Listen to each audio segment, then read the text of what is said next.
ele antecede, né, os outros que foram criados. Se a gente for pensar, até mesmo na nossa própria Constituição, artigo 225 do meio ambiente, que é onde você comentou do meio ambiente, todos têm direito ao meio ambiente ecologicamente equilibrado, bem de uso comum do povo e essencial à sadia qualidade de vida, garantindo as presentes e futuras gerações. Né? Quando você vem com os comuns, o comum, o que é o comum? Aquilo que não tem dono, pertence a todos. Ou seja, a base de essência da vida é comum.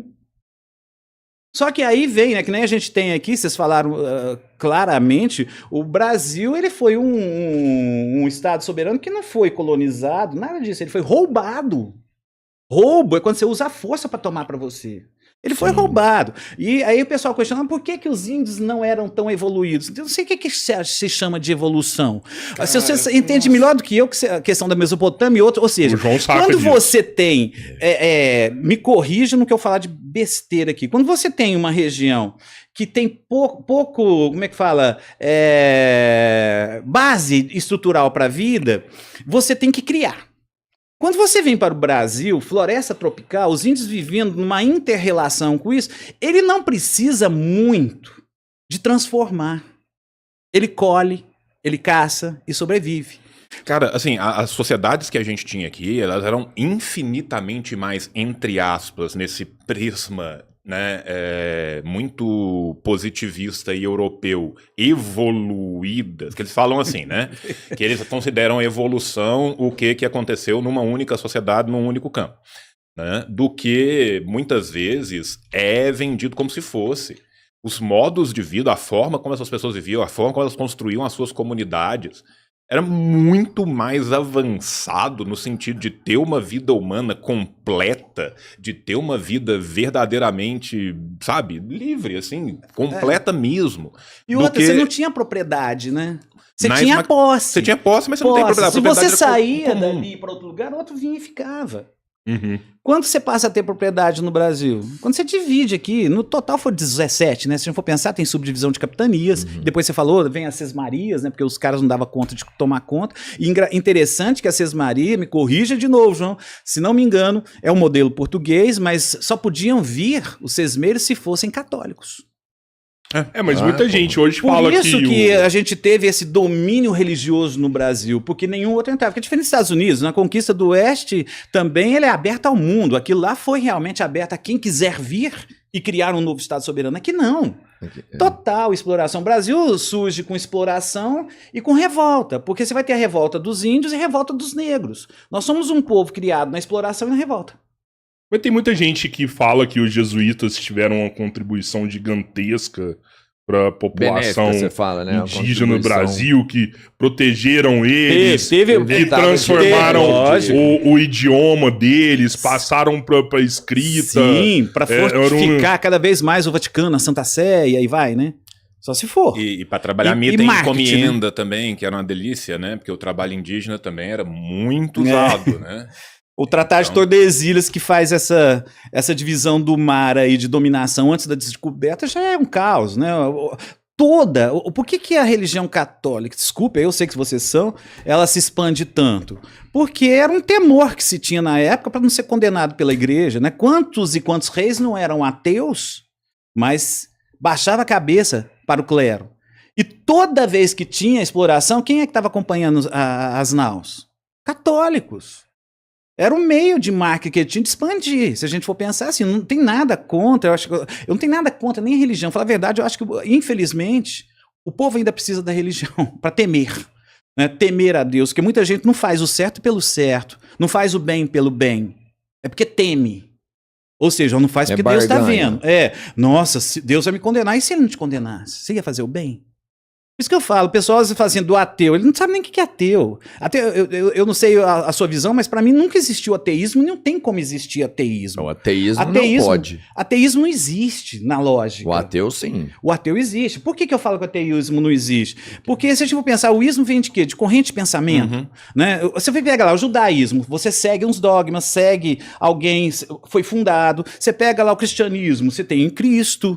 Né? Aí você tem corrente de pensamento, você tem dogmas, você tem os cerimoniais, por aí vai. Você pega qualquer budismo e aí vai. Agora eu pergunto, e o ateísmo? Quais são as regras para ser ateu? Nenhuma. Qual é o cerimonial? Nenhum. Qual a hierarquia? Nenhum. Quais são os livros? Nenhum. Simplesmente ateu, Deus não existe. Eu acho um absurdo um ateu falar o ateísmo. Então, nem ele sabe o que é. E pior, quando usa a condição de ser ateu, uma coisa é você ser ateu, né? Porque o ateu é aquela pessoa, Deus não existe, mas não é porque ele não existe, eu vou fazer o mal. Vou viver minha vida. Pra mim não faz diferença se o cara acredita em uma religião ou não. Se ele acredita em duende, né? Mas quando o ateu levanta, questiona um pastor que tá recebendo dízimo, mas faz uma live para monetizar como ateu, metendo pau nas religiões, esse cara pra mim não tem respeito. Eu não tenho respeito por uma pessoa dessa. Se associa ele à mesma coisa do talvez o trabalho dele é de libertar outras pessoas. Dos libertar é uma coisa. Mirins da vida uma coisa. Agora, encher o canal de pessoas. Não, pô, isso não é um trabalho positivo. O cara tá salvando as pessoas. Uma coisa é você questionar a pessoa. A gente confunde muito a pessoa. Por exemplo, eu falo em sala de aula, nunca existiu e não existe partido corrupto no Brasil. Pessoal, não, existe partido corrompido. É diferente. Quem é o corrupto? É a pessoa que está dentro do partido. O exemplo que eu dava é o seguinte. Olha, vamos imaginar, você é a sua casa, de repente ela lota de rato, tá cheio de rato. Você vai fazer o quê? Derrubar a sua casa? Ou combater os ratos? Se você derrubar a sua casa, os ratos vão para outras casas. E você não resolve o problema, você tem que combater o rato. O partido é uma casa. O que você tem que combater? É a corrupção que está interna. Ele está sendo corrompido. O partido, às vezes, é necessário? É.